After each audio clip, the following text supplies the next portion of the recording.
Assalamualaikum warahmatullahi wabarakatuh.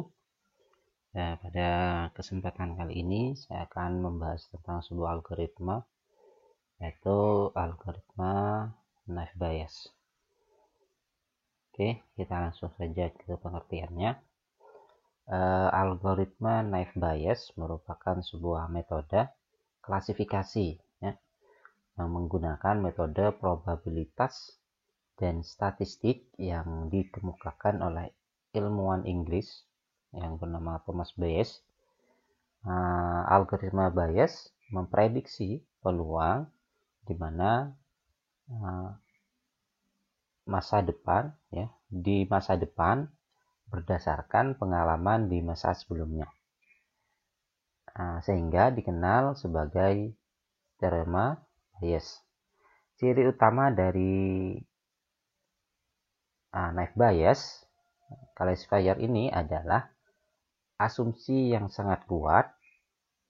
Naive sangat kuat itu naive akan diindependensi dari masing-masing kondisi atau kejadian. Jadi algoritma Bayes itu adalah merupakan salah satu metode dari klasifikasi. Kemarin kita di awal-awal data mining itu kita ada beberapa macam metode yang ada di data mining, ada klasifikasi, ada clustering dan lain-lain. Nah, naive Bayes ini masuk dalam metode klasifikasi. Kita lanjut. Naive Bayes classifier bekerja sangat baik dibanding dengan model classifier lainnya. Hal ini dibuktikan pada jurnal Simali, Danila, Chris Cihendi, dan Lois Stone dalam sebuah paper yang berjudul Naive Bayes versus Decision Tree versus Neural Network in the Classification of Training Web Page pada tahun 2009, mengatakan bahwa naive Bayes classifier memiliki tingkat akurasi yang lebih baik dibanding model classifier lainnya. Jadi pada tahun 2009 Simali dan kawan-kawan membuat sebuah jurnal yang membandingkan antara naive Bayes, decision tree, dan neural network untuk mengklasifikasi web page ya. Nah, di sana mereka mengatakan bahwa classifier lebih akurat daripada yang lainnya. Oke, keuntungan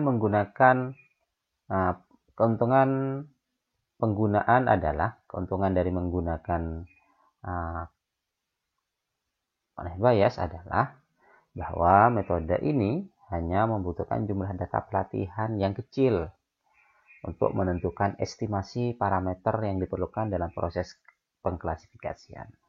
Jadi kalau klasifikasi yang lain itu membutuhkan data training, lebih banyak data training, maka tingkat akurasinya akan lebih bagus ya. Contohnya KNN kemarin. Jadi tambah banyak data trainingnya itu akan lebih baik nanti presisinya. Tapi kalau di naive Bayes dia hanya membutuhkan data pelatihan yang sangat kecil.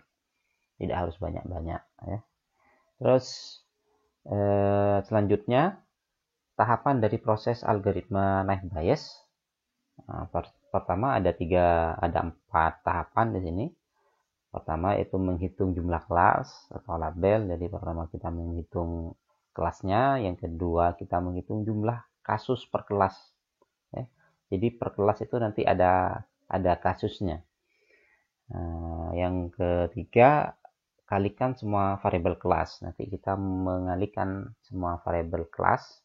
Setelah itu kita terakhir membandingkan hasil per kelas ya. Jadi mana yang lebih baik itu yang akan diambil ya, yang akan dijadikan sebuah keputusan. Kita lanjut. Kelebihan dan kekurangan naive Bayes. Kelebihannya mudah untuk dibuat dan hasilnya bagus. Kekurangannya asumsi independen antar atribut membuat akurasi berkurang. Jadi asumsi independen antar atribut itu adalah kriterianya. membuat akurasi berkurang karena biasanya ada keterkaitan. Jadi kita mengasumsikan wave bias independen ya, independen gitu. Jadi antara atribut itu kalau independen dianggap tidak ada hubungan antara satu dengan yang lain. Tapi itu akan berakibat pada akurasi yang berkurang karena biasanya antar atribut itu ada keterkaitan. Nah, seperti itu kekurangannya. Nah, kita lanjut. Nah, ini adalah persamaan dari naive bias. Ya, naive bias. Jadi persamaannya adalah yang di bawah ini. Ya, yang ini. Mana ya? Tidak ada. Ya. Jadi yang ini, ya, yang ini. Nah, ini adalah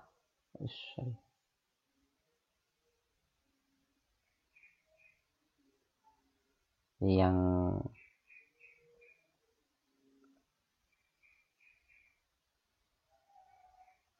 ini ya. Yang ini adalah rumus ya, persamaan dari teorema bias. Jadi untuk menentukan peluang ya, yang terbaik ya itu menggunakan metode menggunakan persamaan teorema yang PCX ya, PCX dengan PXC dikali PC dibagi dengan PX ya. Bagaimana kita mendapatkan PXC? Bagaimana kita mendapatkan PC dan PX? Nah, contohnya ada di atas di sini ya. Jadi di sini ada contoh di sini. Ada contoh di sini. Contohnya adalah kemungkinan bermain golf di sini ya. Kemungkinan probabilitas orang akan bermain golf ya. Di saat sunny ya.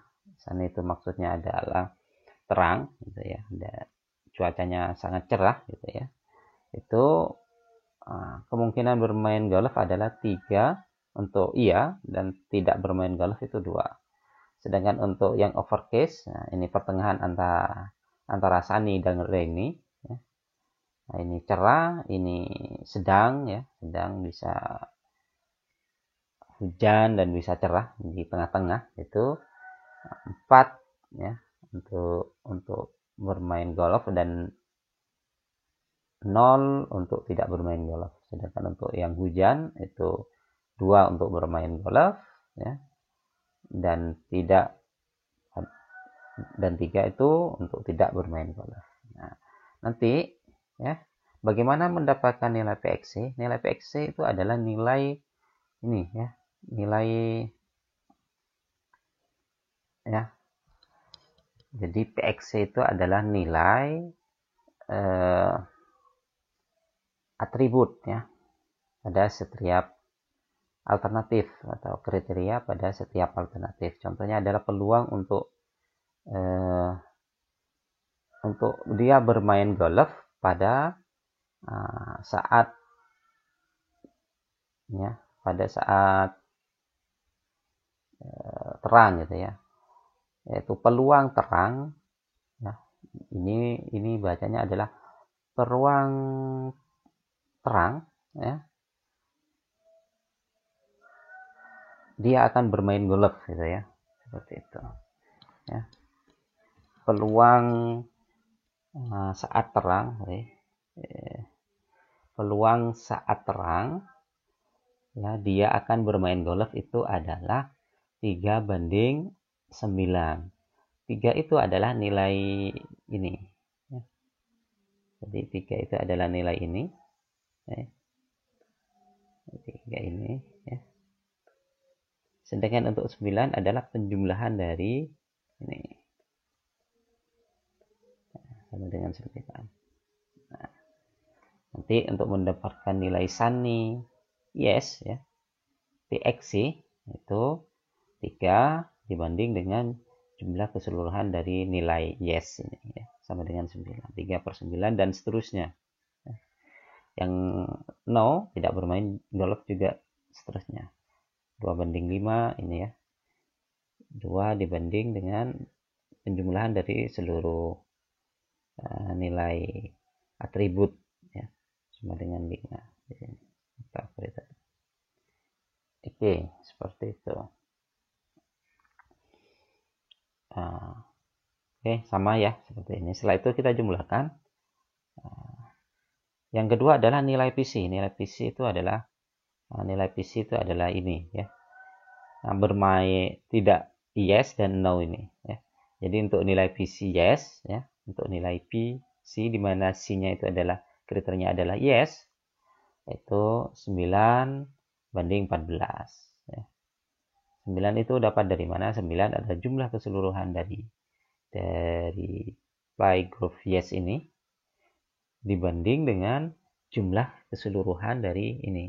Jadi ini ditambahkan 9 tambah 5 sama dengan 14. Oke, 14. Jadi 9 dibagi 14. 14 dapat dari mana? Dari penjumlahan antara kriteria yes dengan ditambah dengan kriteria no. 9 tambah 5 sama dengan 14. Jadi di sini untuk PC-nya 9 bagi 14 dan selanjutnya seperti itu. 5 dibanding 14. 5-nya dapat dari penjumlahan dari atribut no. Ya, sedangkan PX ya. PX ini adalah X-nya, PX-nya, P-saninya, alternatifnya gitu ya. Itu sama dibandingkan dengan jumlah di sini. Ini kan jumlahnya sama dengan 5 ya. Jika ditambah di sini 5, ini ditambah lagi ya. 4 ya.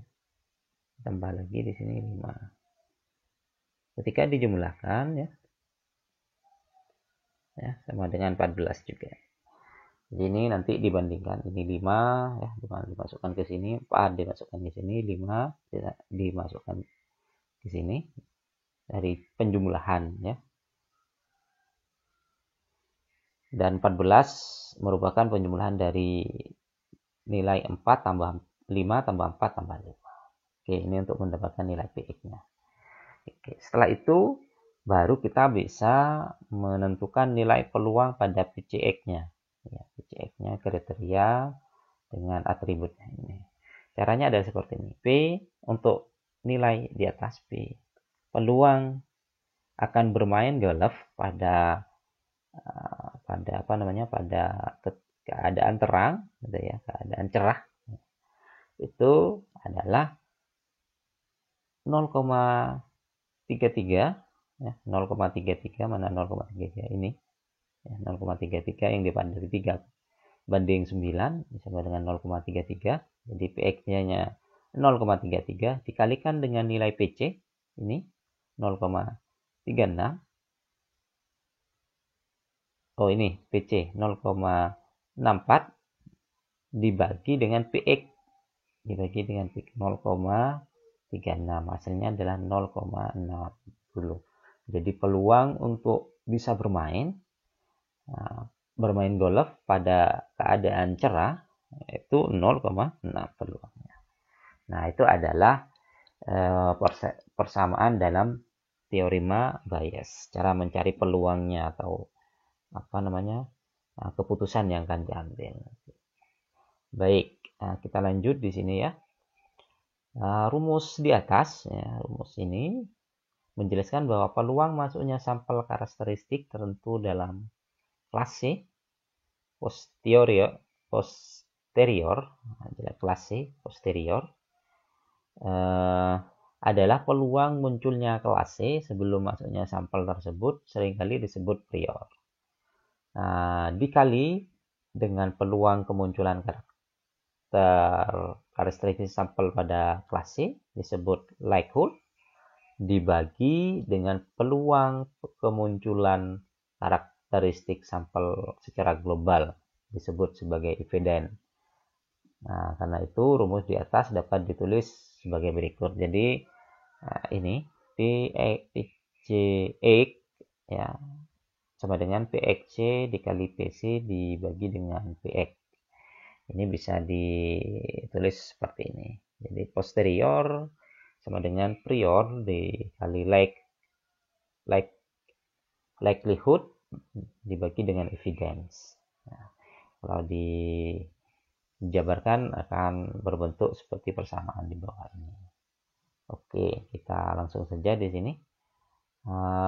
Ini adalah beberapa persamaan yang diperlukan dalam teorema Bayes, ya. Tapi pada dasarnya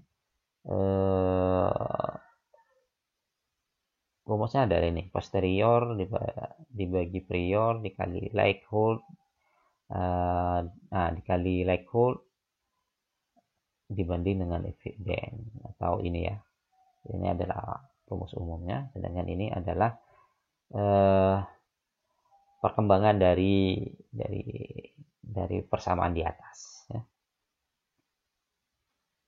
Jadi kalau ini persamaan di atas merupakan model dari, jadi persamaan ini merupakan model dari teorema Nash-Bayes yang selanjutnya akan digunakan dalam proses klasifikasi.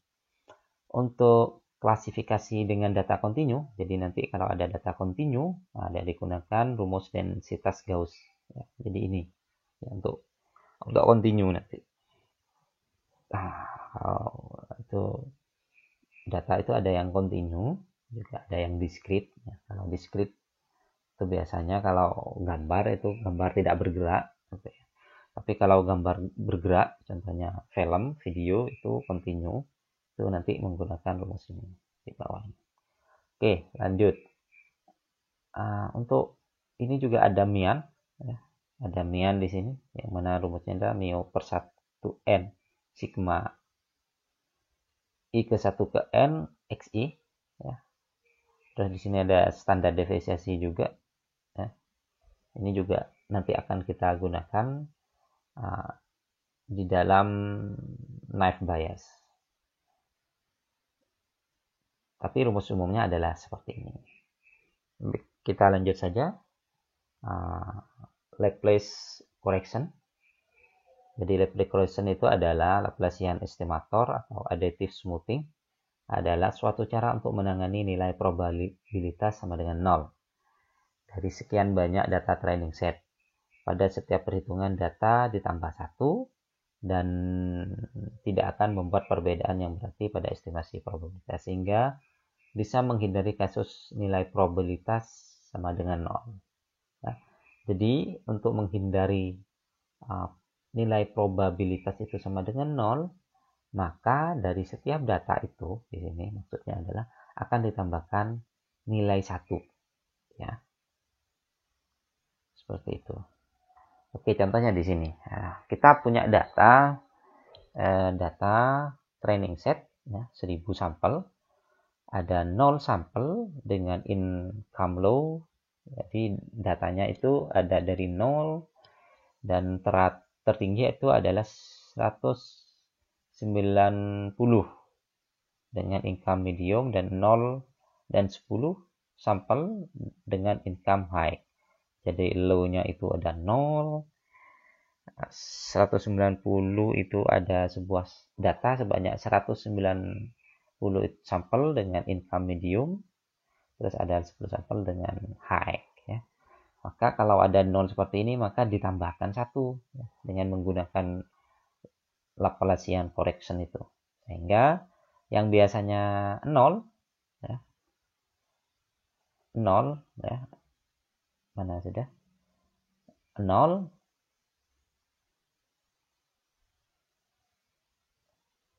adalah 0,990 dari 990 dibagi 1000, dan 0,10 dari 10 bagi 1000. Jika menggunakan sebelum diubah nilainya itu, ya, tanpa Laplacian correction itu 0, terus 0,90 yang ini, ya. dapat dari mana 0,990 ini? Yaitu didapat dari 990 dibagi 1000 karena jumlah datanya 1000 gitu ya. Terus 0,010 itu dari mana? Dari 10 dibagi 1000 ya. Kalau menggunakan Laplacian correction dari 3 sampel itu, maka diasumsikan ada satu sampel lagi yang masing-masing nilai income. Dengan cara ini didapatkan probabilitas sebagai berikut ya. 1, jadi 0 ini diubah 1 karena pakai Laplacian correction. Apa fungsinya? Yaitu untuk menghindari angka 0. 1 dibanding dengan ini 0 nih, 1000 ya, dibagi 1000 sama dengan 0,001. 9 yang pertamanya 990 di sini ya. Oke. Sorry. Yang biasanya 990 ditambahkan 1, 991 dibagi 1000 ini adalah 0,988. Terus yang biasanya 10 di sini karena menggunakan Laplacian correction menjadi 11 dibanding 1000 sama dengan 0,011 ya. Ini setelah menulis ini 1000 di sini. Oke. Jadi apa fungsi dari Laplacian correction itu?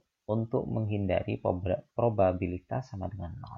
Maka ditambahkan 1 pada setiap sampel. Oke, kita lanjut ya. Di sini adalah contoh kasus penggunaan teorema Nash Bayes. Oke, di sini ada jenis kelamin, ada status mahasiswa, ada status pernikahan, ada IPK semester dan status kelulusan. Yang kita akan cari yaitu berapakah nilai berapakah status kelulusan itu, apakah tepat atau terlambat ketika jenis kelaminnya laki-laki, statusnya adalah mahasiswa, pernikahan belum, IPK 2,70. Oke ya. Jadi ini datanya dan ini akan kita cari. Keterangannya apa? Apakah dia masuk ke status kelulusan terlambat atau tepat waktu? Oke, kita cari yang pertama adalah PCI-nya. Ya, PCI-nya. Bagaimana cara cari PCI? Tadi sudah dijelaskan di sini. PCI. Nah, mana PC? Ya, ini PCI. Class Prior Probability ini. Ya. Dari mana? Dari ini ya. Nah, keseluruhan jumlah ini dibagi dengan keseluruhan jumlah yes dibagi dengan keseluruhan atribut yes dan no. Oke. Mana sudah? Oke, langsung saja di sini biar tidak bingung ya. Status kelulusan tepat. Jadi yang tepat gitu ya. Kita cari status kelulusan tepatnya ada berapa orang dan yang terlambat berapa orang. Kita cari di sini. Yang tepat itu adalah 8. Kita hitung saja. 1 ya. Ini tepat ini. 1. Oke. 1 2 3 4 5. Terus ini juga sorry.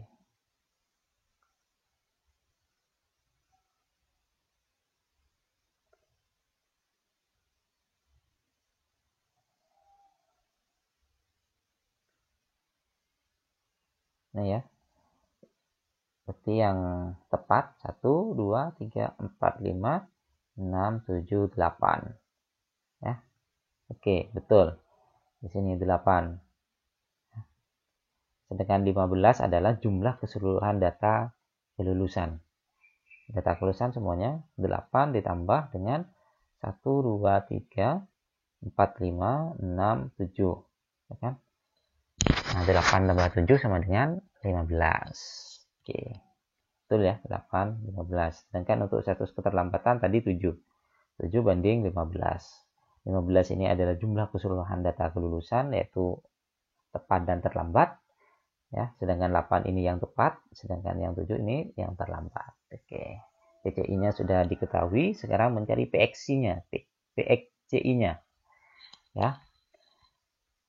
PXCI-nya adalah jenis kelamin laki-laki di mana status kelulusannya itu adalah tepat. Nah, jenis kelamin laki-laki status kelulusannya adalah tepat.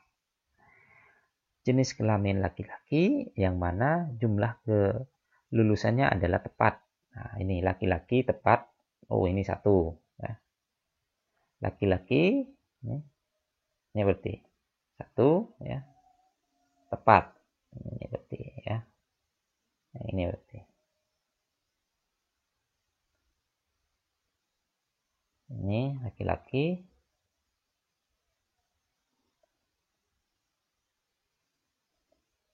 Laki-laki. Ya, tepat. Terus ini.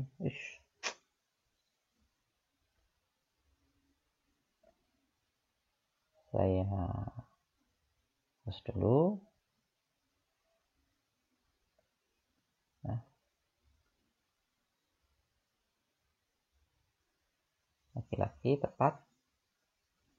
Ya, jadi yang kita cari adalah laki-laki dengan status kelulusan tepat. Ini ada 3.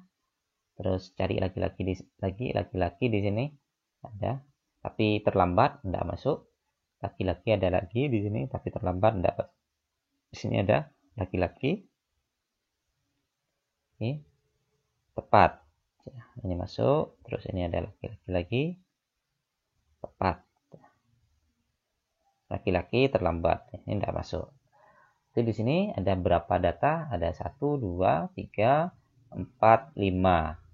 Ya, dibanding dengan jumlah keseluruhan laki-laki. Jumlah keseluruhan laki-laki di sini ada 1, 2, 3, 4, 5, 6, 7, 8. Nah, berarti 5 dibanding dengan 8. Oke, ini ya, 5 sama dengan 8. Terus juga ada jenis kelamin laki-laki dengan status kelulusan terlambat. Nah, kita cari lagi. Laki-laki dengan terlambat. Oke, ini 1 terlambat. Di sini juga laki terlambat. 2. Terus ini juga laki terlambat. Ya, 3. Ada 3 dengan dibanding dengan jumlah keterlambatan. Nah, oke. Dibagi dengan jumlah keterlambatan.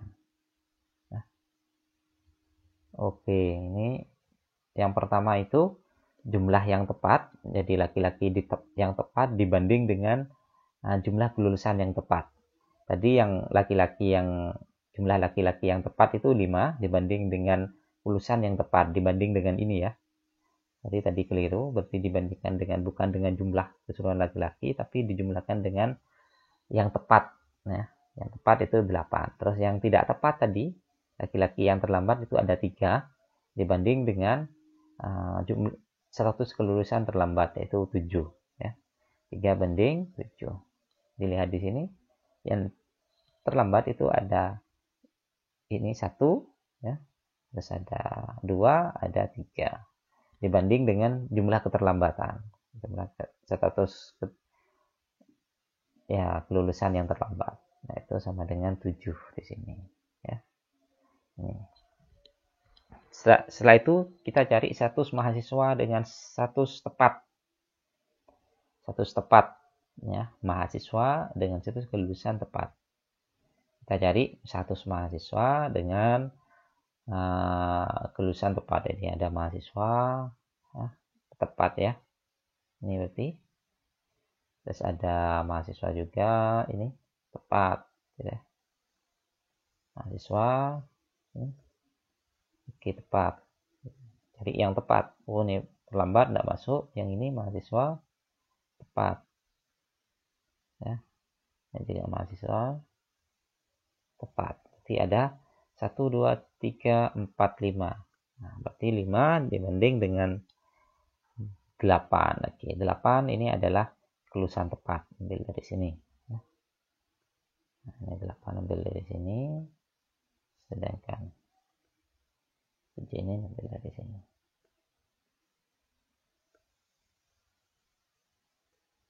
Nah, oke, seperti itu.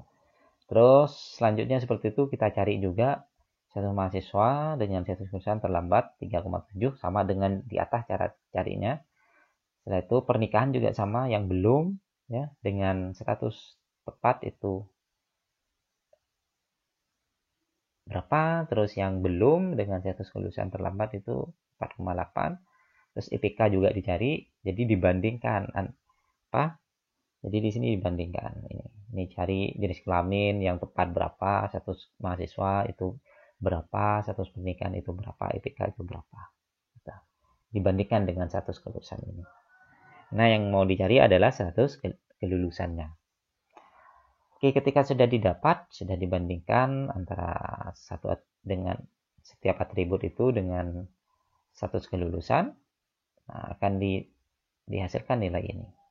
5,8, 5 banding 8, 3 banding 7, 5 banding 8, 3 banding 7, 4 banding 8, 4 banding 7, 0 banding 8, 1 banding 7. Ya. Setelah itu baru kita kalikan. Ya. Kalikan. Jadi ini nilainya ini kita kalikan. Ya. Pertama yang tepat dulu. Ya. Nilai yang tepat dulu. Jadi kelulusan tepat laki-laki mahasiswa belum dan tepat ya. Jadi yang kita kalikan pertama kali nilai yang mana status kelulusnya itu tepat. Berarti yang ini dulu tepat. Nah, yang tepat. Nah, yang ini dikalikan dulu 5 banding 8 kali ya 5 banding 8 kali 5 banding 8 kali 4 banding 8 kali 0 banding 8. Jadi ini dikalikan semua ya untuk yang status tepat dulu. Hasilnya sama dengan 0, setelah itu yang status terlambat. Nah, ini 3 kali banding 7, 3 banding 7, 4 banding 7 dan 1 banding 7. Kita kalikan dulu untuk mendapatkan nilai PXC-nya ya. Untuk yang tepat itu 0, untuk yang terlambat itu 0,014. Nah, setelah ketahuan PCI-nya, oke, baru kita mencari nilai, kita kalikan dulu PXC dikali PC. Ya. Ingat di depan PXC dikali PC dulu. Jadi ini ya, likelihood dikali class prior probability-nya dulu untuk mencari PCX ini. Jadi ini aturannya ini dikali ini dulu, PXC dikali PC dulu. Oke, ya. PCI-nya sudah ketahuan, PXCI-nya setelah sudah ketahuan nanti dikalikan hasilnya. Ya, PXCI dikali PCI. Ya, untuk PXC dikali PC gitu ya. Jadi PX-nya tadi 0 ya untuk yang lulus tepat waktu dikali dengan 8,15 ya. 8,15 ini.